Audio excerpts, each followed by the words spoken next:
Orchard 1 I already fetched, so since last week.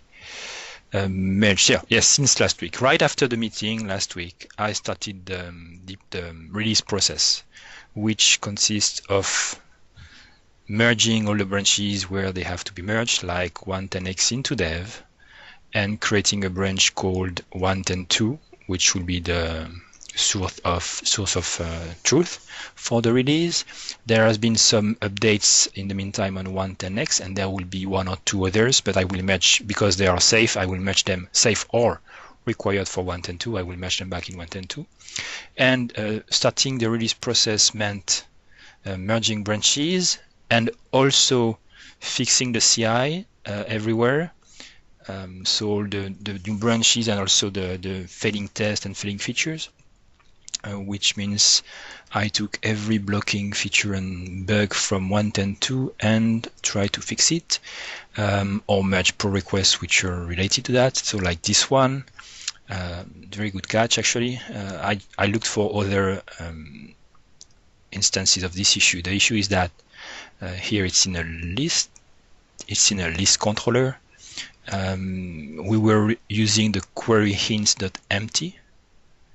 Okay, and actually calling expand parts on that, which will mutate the empty.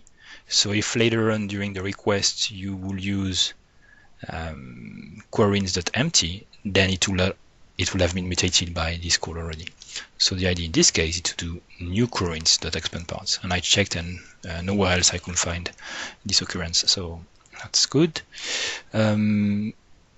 Fixing settings group info matching. This is based on a pull request that Matthew had done to fix the group IDs which will have content which is not URL safe, which will not work in a URL. So it's just a continuation of his PR. And there was a, if you were to go in the audit trail settings, because there is a space in the middle, audit space trail, the URL and the group ID will not match anymore. So now they will again. This one is based on something I had on my local machine. It was not finding the correct environment variables, so I added this one also. If it can't find the other ones, it will fall back to these ones. The other one being vsvarall something, which we always use, but for some reason my machine it didn't work, so I'm using also this one as a fallback, and now it fixes the build. Some unit tests which were failing, this one because there was some change in the recipe execution, can't remember which one. Then I merged 110x into dev again. Then this is a unit test on the dev branch which was not working. This one related to the new settings that you can define in the user. So for the user membership, I think it's Zoltan, but actually Lombik made some change and improvement in the settings, so you can decide what is the password requirements for your users. And some tests were failing after that, so this is fixed now. But the tests were an issue, not it was breaking some tests, it was the test which had to be updated with new features. Improved performance of Count Hql queries. So this is a PR from Sergio, who found I think what is a good optimization. So to explain, when you build HQL queries, you can then call count, okay, on the query, and this will wrap the currently built query into a subselect where it will just count a specific column from the HQL query that we know exists. The ID always exists. So what he did is actually optimize it by, when count is called, to convert the final select to a count select, which is much better than wrapping everything in a select. And I checked the code and everything, nothing was hitting this path but that one, so it was a safe change. And it looks obviously simpler, a simpler SQL query, so it should be faster. And it says it's faster. It's on the dev branch, so we'll have time to catch any issues, but I'm confident with that. We also merged on Thursday the pull request from Taher and the openID module. So it looks good, and it's I checked and it didn't change anything elsewhere from the modules, so from the framework, so it should be a pretty safe change. It just updated OWIN to the latest version because it was required for identity and the full package. So finally merged that. Very good. On 1.10 next, then we merged Hanan PR, which was fixing, I think, an ref. No, updating an alias when you import an AutoroutePart. During imports, it will not take something into account. So I don't know why you removed that. You must have some reasons. But knowing the guy who wrote that, he must have had some reasons too to add this thing. So we'll see how it goes on the screen when we test. It's on the alias page, but we trust him. Okay. 1.10.2, this is the branch I created to ship, and Lombik pushed, or I assume it's Zoltan, based on the discussion we had last week. It's kind of weird code, right? To put a 1 now instead of 10, instead of. But why not? After all, this is reusable, so you could call with something else, but I assume we'll always call 1. So to make every job be in its own transaction. That's from the discussion we had last week during this meeting. Well, question on that one, Sebastian. Do we use the JobsQueue processor to process the steps of a recipe at the end of a request? Nope. Okay. I had a vague memory that we did, but no. What you have in your memory is the executing step. What is called? This is the schedule execution scheduler, which is ambient to the request, where you can add messages from the iEvent processor, the same way JobsQueue processor actually, and it will process them at the end of the request. This one is a separate thread that will process jobs as they arrive, like long-running jobs. You're right. Not from the request. And there is a third one, which is a background task, which is executed on specific time spans, regularly, like 5 minutes by default.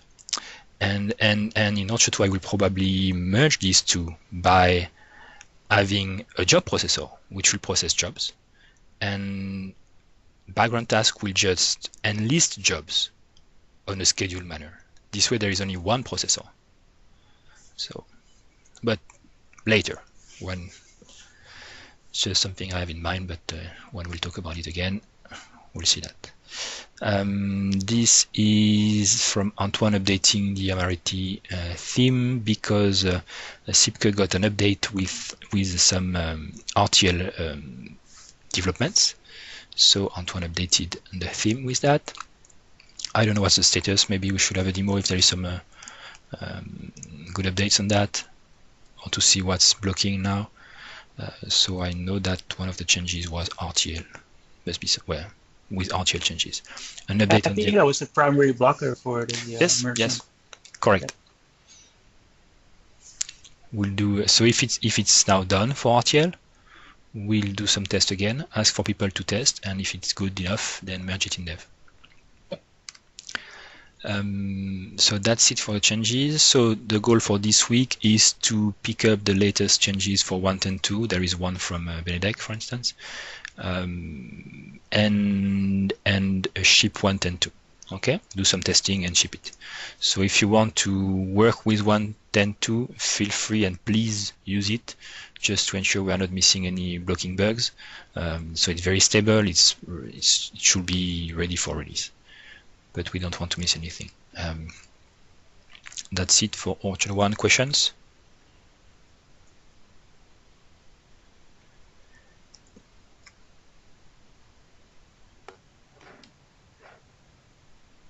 Okay. Let me see. What else? So we have some status for Orchard 2, but I want to talk about the flow module because I opened a design issue and people have commented on that.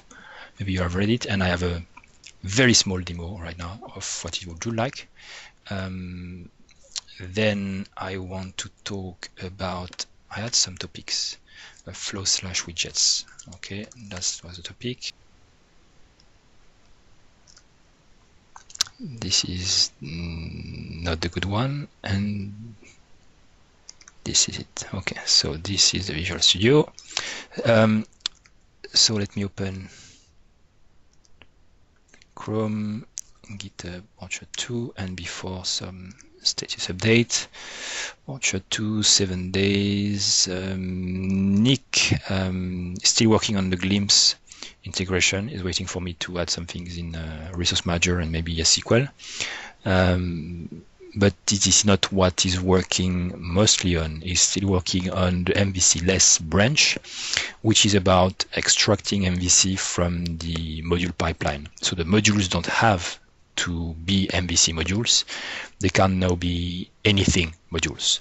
And what he did is that he proved the concept by integrating Nancy in modules and also ASP.NET, which was already working, ASP.NET without any framework like Nancy. And he also made the same thing with Service Stack. So he's got some sample projects which will plug modules which are based on Service Stack, modules which are based on Nancy. I assume they all have to be based on Nancy or based on Service Stack, but that shows the possibility of the extensibility module. Then that's it. Then we merged Antoine's link field. So now there is a new field. Fixes.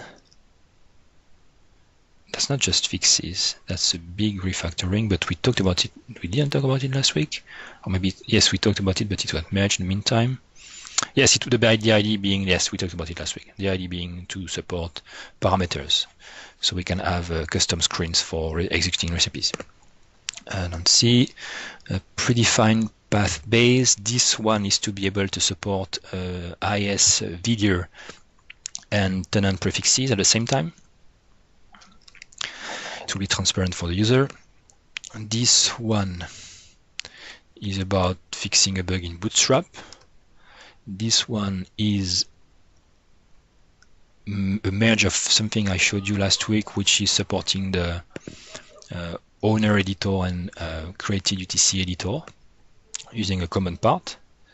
And also, by the way, having an author and owner property on every ContentItem version. This one removes null localizer because we don't need it anymore in Orchard 2. This one is an update on Markdown processor.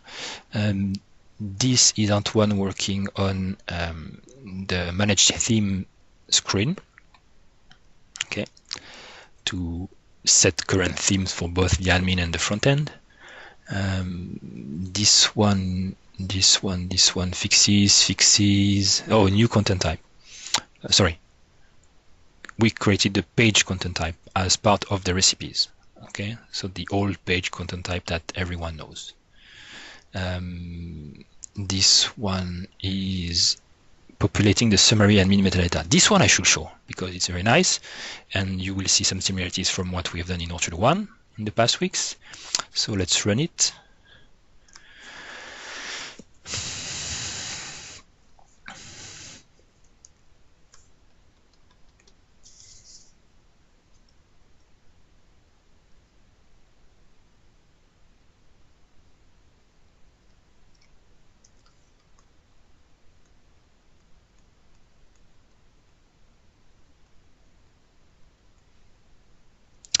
And I will go to the 60th blog in the admin.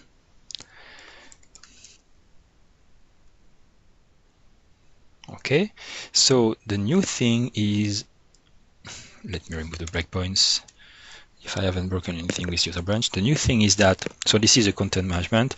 I updated this summary admin to show the different actions, the the status of the content item, like in Orchard 1, the text. So it's mostly like in Orchard 1, the same concept, maybe the wording changes, but it's mostly the same thing. So here you can see I will go to the blog, which I have one post. The single post is published, and if I go edit this one or click on the link, which will do the same thing, and I do save draft, first big change. Now save says save draft. So there is no ambiguity with publish and save draft. So save draft, and if I go back to content items blog, maybe it should be automatic. Now you see I have a published version and I have a draft. Okay, so it's obvious. Last modified, the title. I still have edit, and the actions. You can see published draft. Okay, it's not like publish, it's published draft. So it's obvious what we're doing. We're taking a draft and publishing it. We can preview the draft. We can view the content item, which is the published version. Maybe it should be more obvious, but I kept it with view right now. We can discard the draft, exactly like what Lombic has done recently on Orchard 1. So discard draft will just delete the draft, or unpublish, which will keep the draft if there is one, and at least remove the published version. And if there is no draft, the published version will become the draft. No. Let's see. If I discard the draft, the return URL is a bug I fixed yesterday. It's not in this branch. And then I did discard the draft, right? So there's a bug. Oh my god. It was working beautifully. Content items, about, edit, create a draft. Well, we definitely need the return URL. I will discard the draft. I broke everything.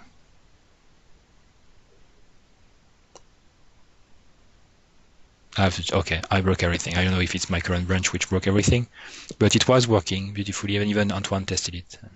Okay, but that's the idea. You have here everything based on what you can do with the current published and draft versions. So that's the first change on this. Usage, fixing bugs, fixing a bug which was not correctly fixed. This then it's about to be merged. It has been approved, I assume. This is support for MetaWeblog API on anything, literally, because if I go back here, that should work actually. So if I do design modules and I go to see remote deployment, no, remote, not on this branch. Okay, it's not on this branch, but there is a remote publishing feature that will also enable XML RPC. And this way you can use OpenLiveWriter, point to your blog, and it will render it. And also, so what I did is that the MetaWeblog API support is at the list level. So any list can be, which we use to create blogs now, any list can be the source of an OpenLiveWriter endpoint.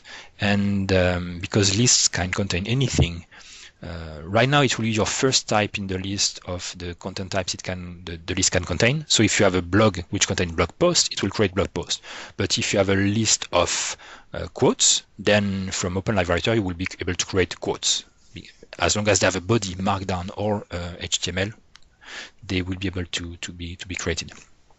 And ultimately we should have with this feature a setting in the list to decide what are the two types that can be created from OpenLiveWriter, because OpenLiveWriter can select two types, a post and a page. Maybe we should just default to one, but it should be a configuration. In case your list can have multiple types, then from OpenLiveWriter you will decide which one OpenLiveWriter will be able to create, like blog posts most of the time. But it works without tags and without images, but it's completely extensible. And I will say it's even a simpler extensibility than from Orchard 1, because I abstracted, well, I didn't abstract, it was too much abstract. It was just XML RPC method. Now there is, if I look at This one, I will give you an example. If I can find it, CMS Web, modules, and if I look at the body, for instance, there will be a folder remote publishing, and there is a MetaWeblog driver that you can implement to participate in MetaWeblog API, and you can just implement build post and edit post, okay, to get the values and edit the values from post. And there is another method which is set capabilities, like you support tags and so on. And this way you can alter the parts. It's easier than just implementing an XML RPC handler. So that's the feature.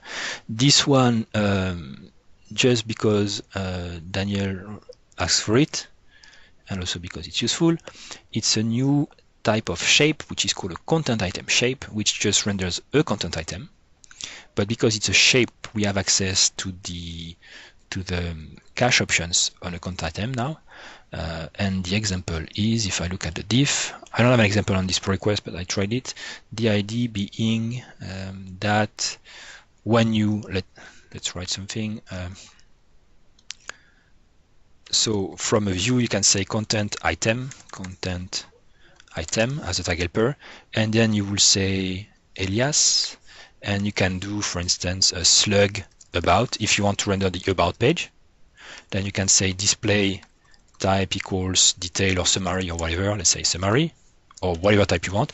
And you can also say alternate if you want to define a custom alternate, like about from homepage, if you want to provide a custom template for that. That's it. And because it's a shape, you can also say cache duration and cache invalidation. And by the way, you will want to do cache tag equals slug about, which means anytime this thing will be updated, this shape will be refreshed. Okay, that makes sense. Maybe it should be automatic, but I'm not sure. So right now, that's it. That's a content item shape. And this is the flows branch. The flows branch is based on this discussion. Issues. You said maybe it should be automatic, but I don't think it should be. Okay. Sometimes you don't care if it gets updated or not. Maybe you want it to be every time because you want to count. Mm-hmm. That's easier not to be automatic. I prefer. So design layouts and widgets. So this is a design proposal. So whatever I will do now, what I will do every time now is that I won't write design issues anymore. I will just talk to Daniel and he will write them down. Okay? Just with better wording and more organized and everything so everyone can understand. So that's good. I should actually delete this comment and keep yours. So the ID, so I wanted just to write down all the IDs that I took from Craft CMS and the widgets and the layouts that we have already in Orchard 1. And let's just look at what Daniel said, because it's just better. So the main ID is widget is a new block. So in Orchard 1, the layout is based on what is called elements. Okay, and elements will usually be a mix. Will be a mix of parts, the things that fields can do, widgets, and we usually have to clone everything in every concept, like clone some elements in widgets because it might make sense as widgets, and clone the widget, have a custom element to display a widget, a custom element to display a part, and so on. And we quickly came to the conclusion that yes, it would be good if everything was the same concept. So the idea now is that for Orchard 2, the widget will be this concept, the thing that is displayed somewhere in a page, the unit of displayed data. And a widget will still be a content item, so that we can have all the benefits of content item if we can, like draftable, listable, creatable. It's made a widget can be made of parts, of fields, of reusable parts, and can be created globally or in their context, like in a page, in a layer. And so the widget is the new block, and the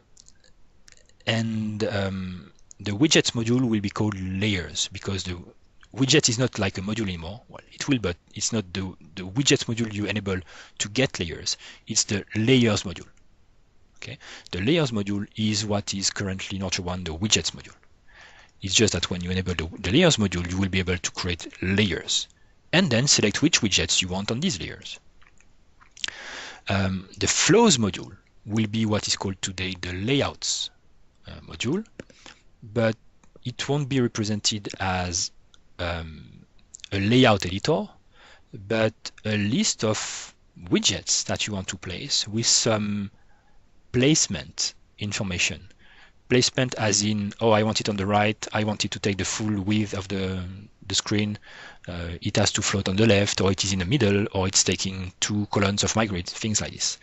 And items, well, widgets of this flow part will flow on the container of this part, okay, on the content page.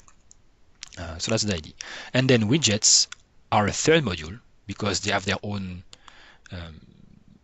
shapes for editing, for displaying, and things like this, but they are shared by layers and flows, okay, and anything else that will use that, because there will be actually a third thing, which will be something like a widgets part, which will be edited on, which will work like layers, but for the context of a content item, like a page.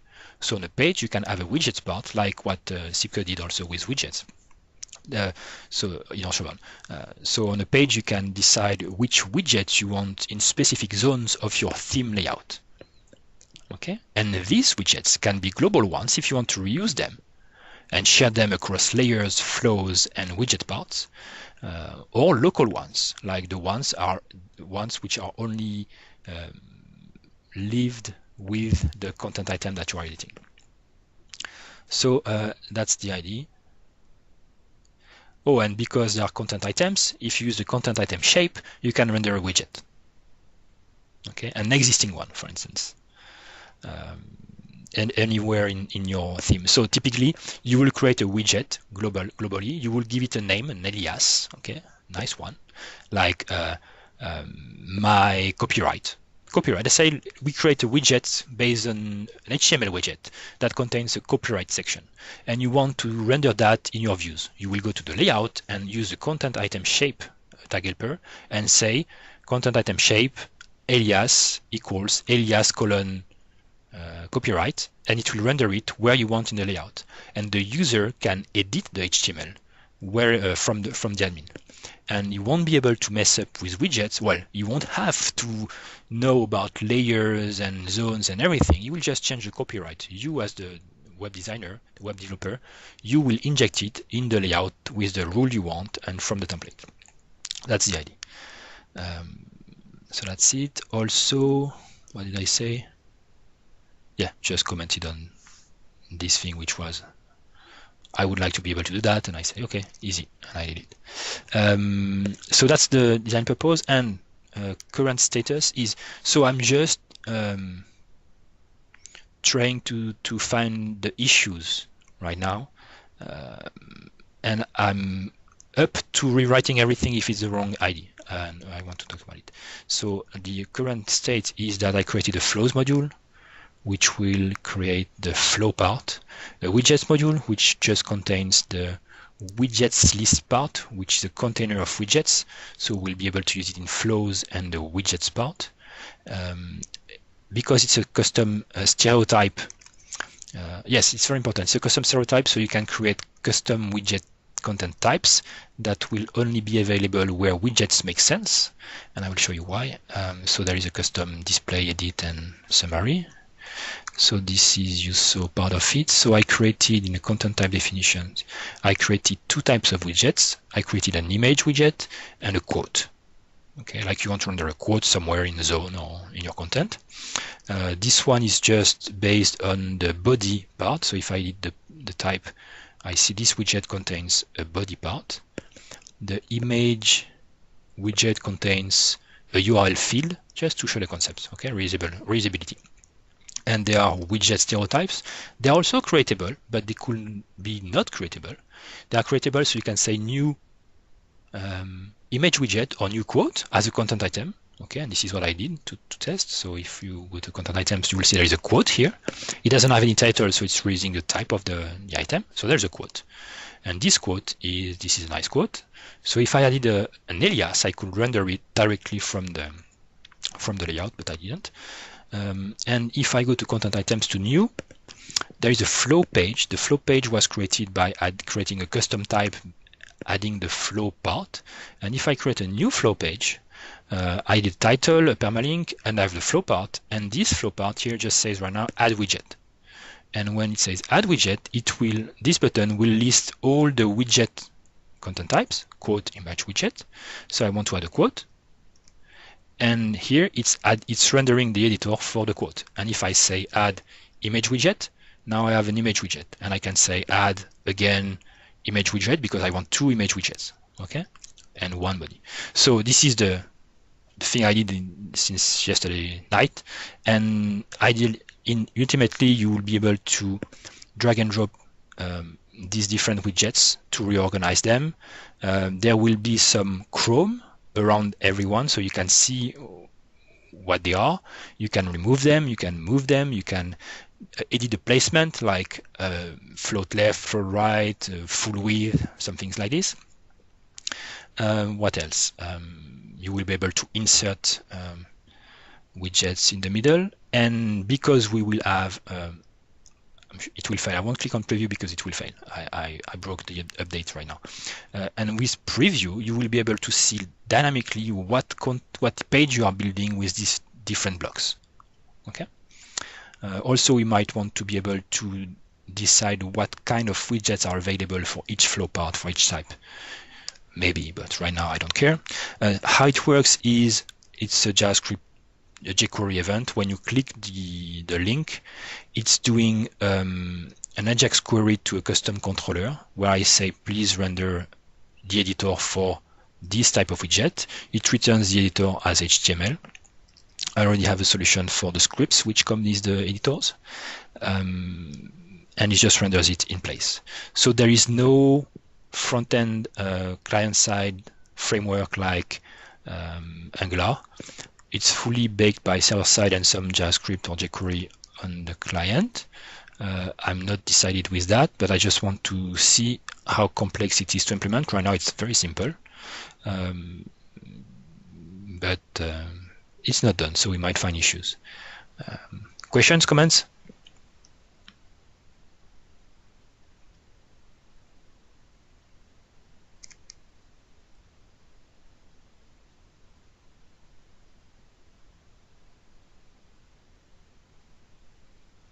So using client-side editor, there are 2 levels. We could have everything baked by a client-side framework, but it means we need to change all our editors for all our fields and all the parts to be based on the same thing.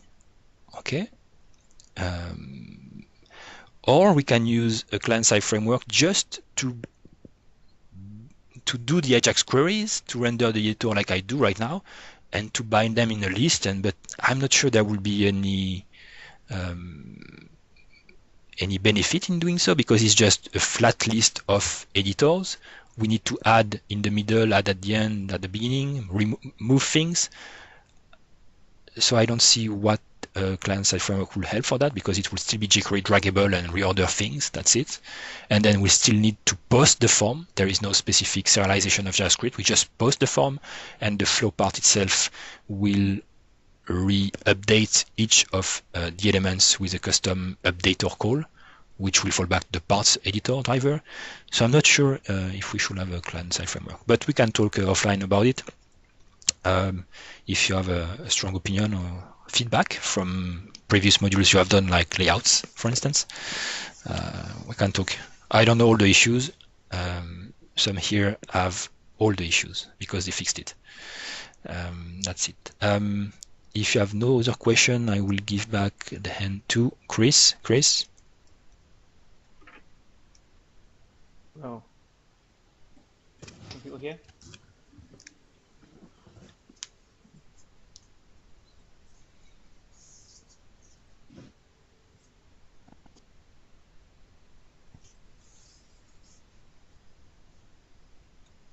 Sound check. Yeah, can people hear? Sound is better. Thank you. You fixed the echo. So I now have a headset and a lower Thank you. resolution. That should be mandatory. Um, We can almost see a screen. You can see it? I think it's a network issue because we see bands, stripes of your window, like the first two stripes cut in the middle. So we see the top of glimpse. That's it. So it's not refreshing. Or there is a lag in the refresh. That's the issue. Now we can see the full screen. Oh, the mouse is moving. Now it's minimizing. Okay, so like I said earlier, this is just a demo of the glimpse pull request. So what I've done is I've enabled glimpse on this site, and the head-up display has popped up. So the pull request includes a number of out-of-the-box glimpse tabs, for example, configuration, environment, execution, request, server, etc., etc. And I've also added in some tabs that are specific to Orchard. So they include authorizer, widgets, shapes.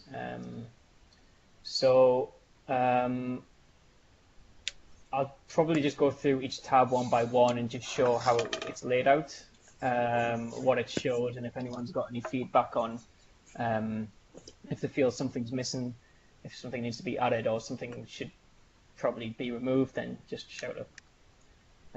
So the first tab is authorizer, and this basically, every time you call into the authorization service, this logs that.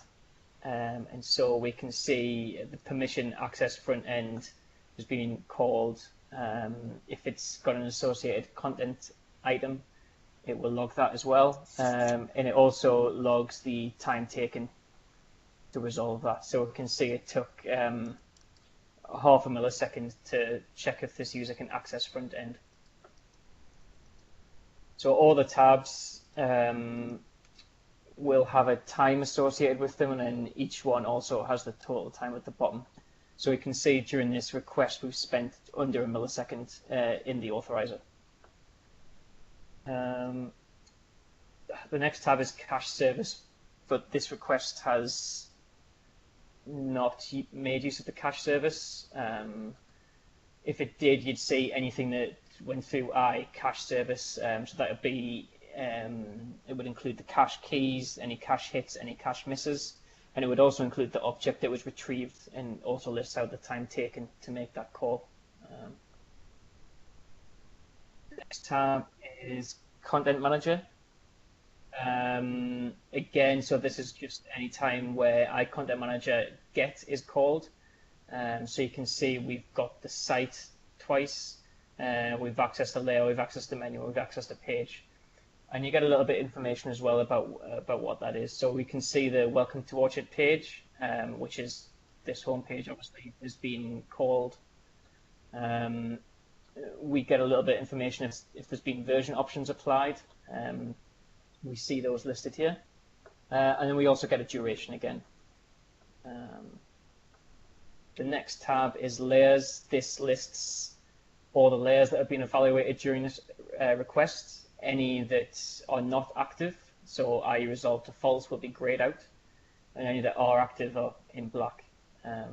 So you can see the name of the layer, you can see the actual rule that was evaluated, whether or not it was active, and the time taken. This also comes with an edit link, so if you're setting up your site and you've got an issue with a layer, you can use this tool to debug it, and then you can also go in and click edit, and that will take you, if I was logged in,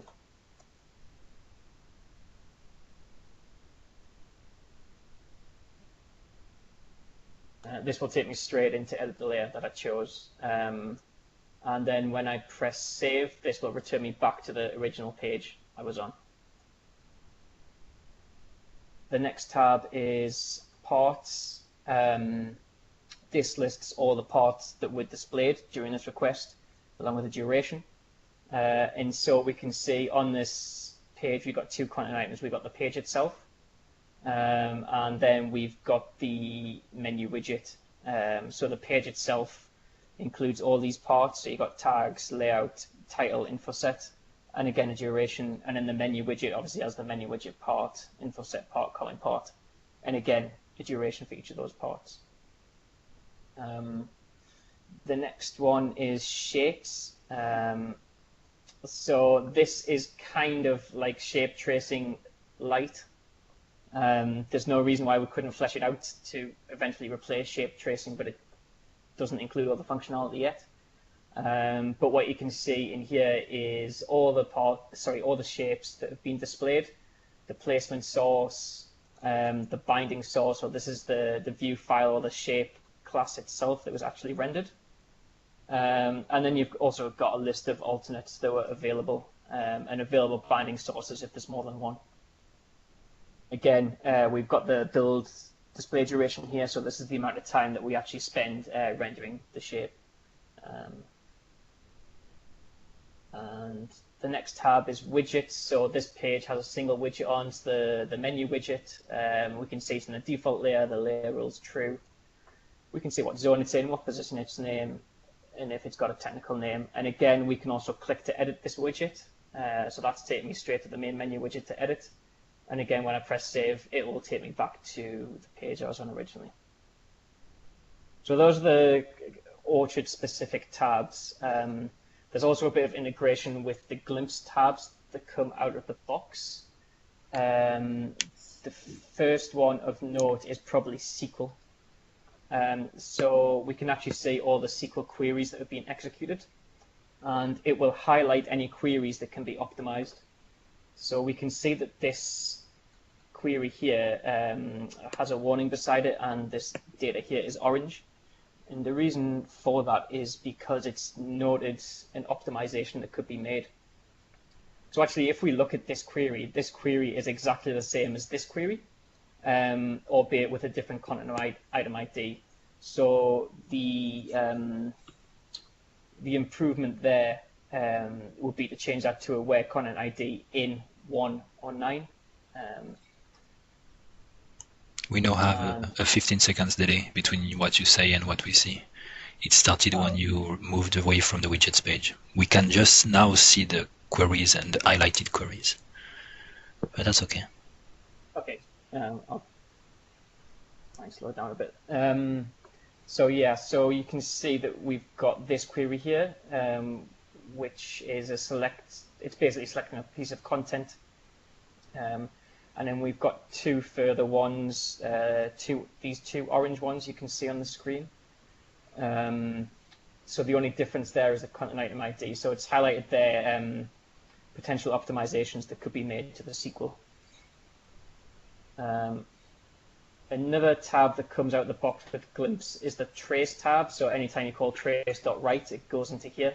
This request hasn't got any traces in there. But this is quite good for obviously debugging any issues that you might come across. The final tab that we've integrated with is timeline. So the timeline gives you a waterfall view of everything that's happened in this request. And so what we can see in here is the data from the other tabs. So we had the authorizer tab. We can see the authorization here. This orange line.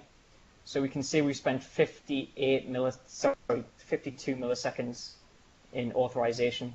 And then during that, we can see we've made a SQL call here that lasted 5.5 milliseconds and a content manager get on the site.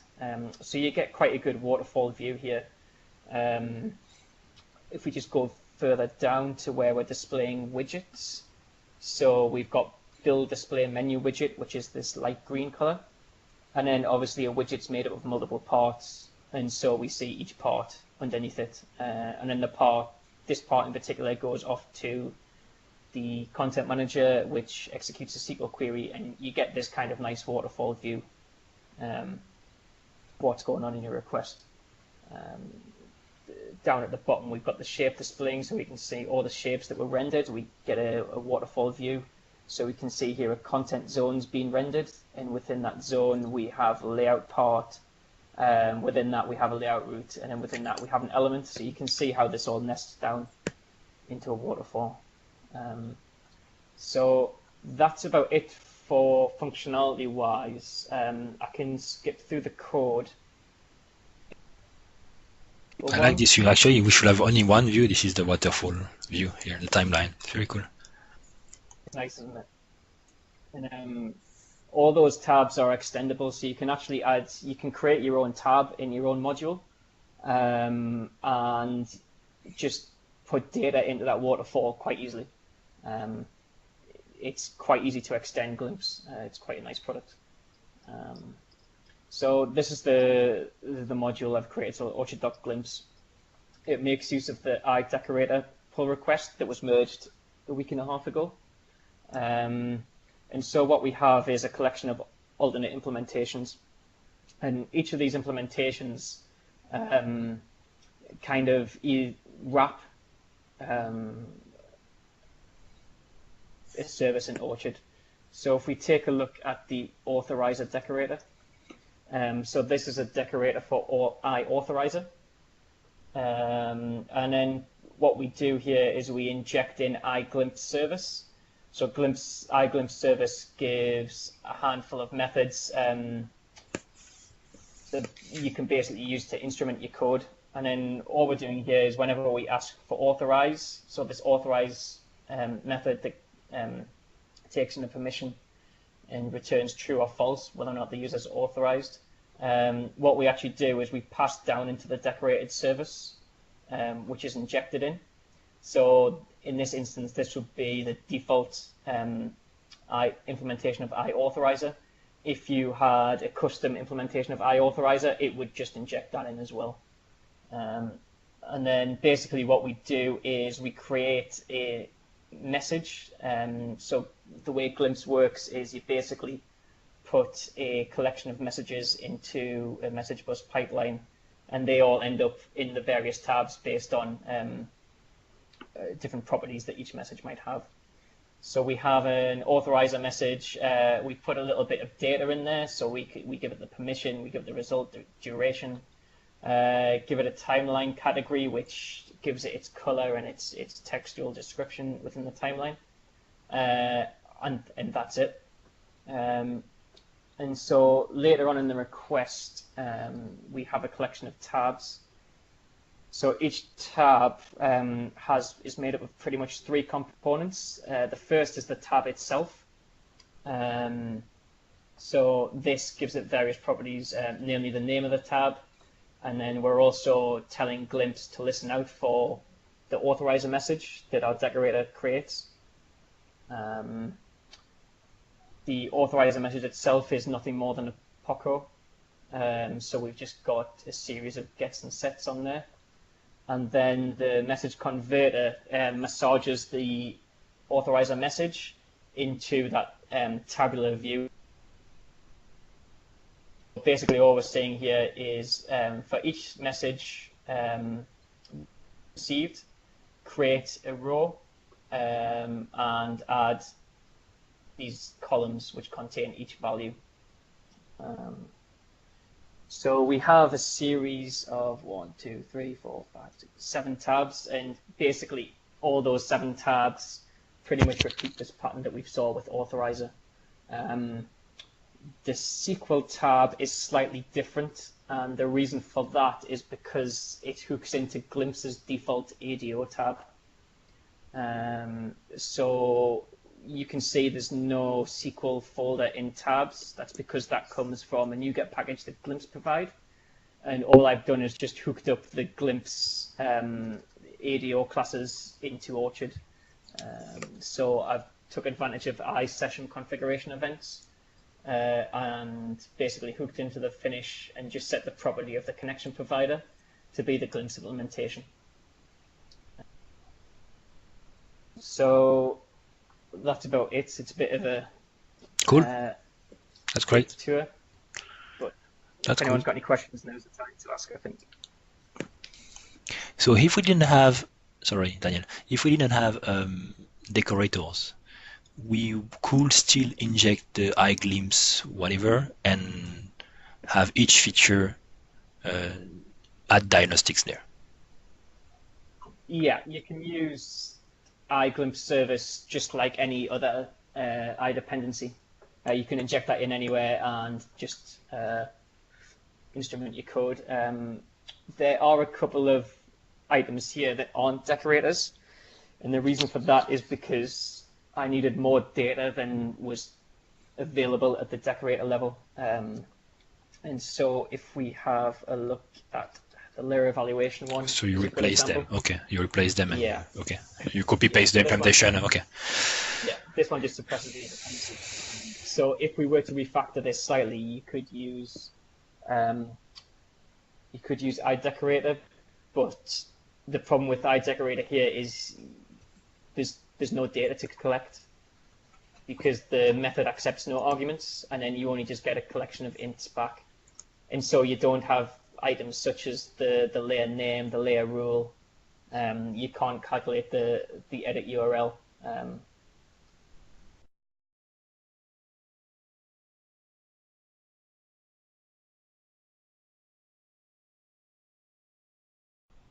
How are the glimpse binaries brought into the mix? Are they referenced as NuGet packages from here? Packages. So they are installed as NuGet packages in Orchard.Web.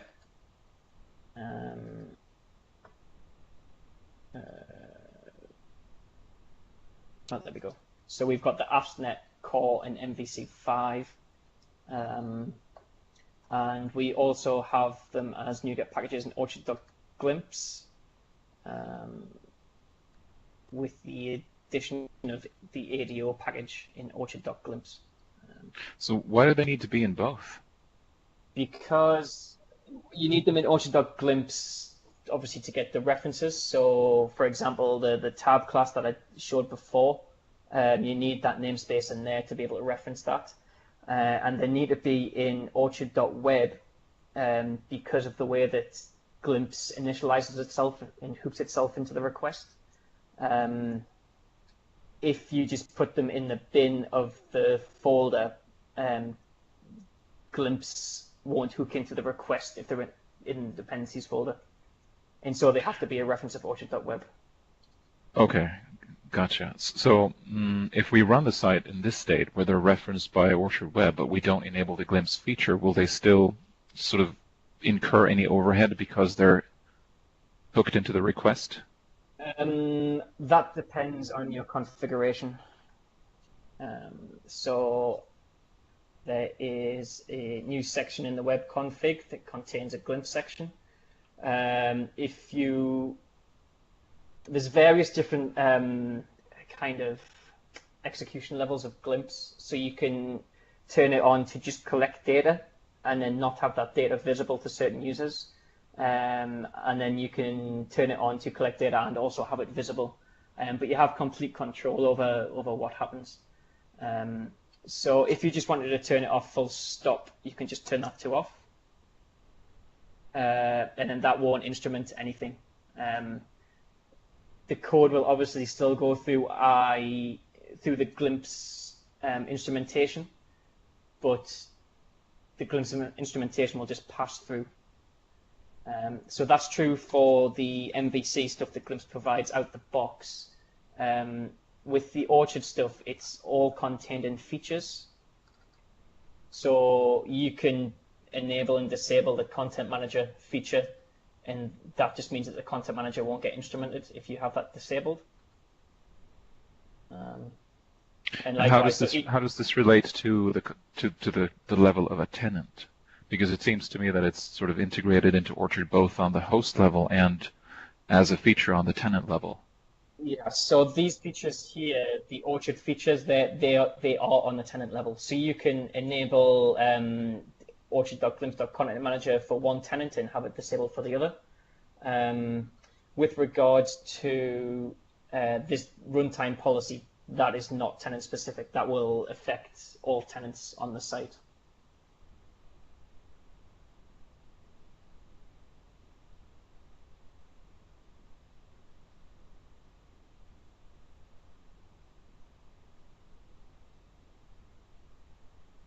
that makes sense. I was muted. Yeah. Could you add a default web.config release just to disable it by default on production?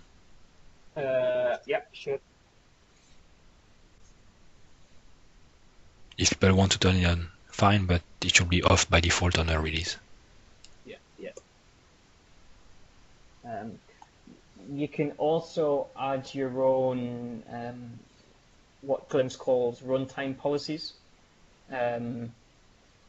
So out of the box, Glimpse comes with a runtime policy called local policy, which means that Glimpse will only be attached and you can only view the data if you're running as localhost. You can choose to disable that by commenting out this line. And this will prevent that runtime policy from executing.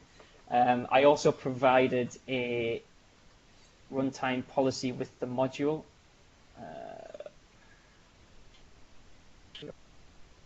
So you can optionally provide a list of whitelisted IP addresses and only have Glimpse execute if the request is coming from one of those IP addresses. But you can create your own custom implementation of iRuntime policy and just have whatever logic you'd like in there. Do they provide any programmatic configuration alternative where you don't have to put things in web config, but you can kind of do it from code? Or some other way that we could make it completely tenant specific and not have anything on the host level? The problem I've got at the moment is that Glimpse comes with its own implementation of dependency injection, and I haven't got Orchard's dependency injection and Glimpse's dependency injection working together. So in this whitelisted IP, you can see, because this is a Glimpse interface, comes from the Glimpse namespace, it's not possible to inject in Orchard services, which is why I get a hold of the request like this and also use the static configuration manager instead of application configuration, whatever the interface is called. If we can figure that out, then I don't see a reason why not.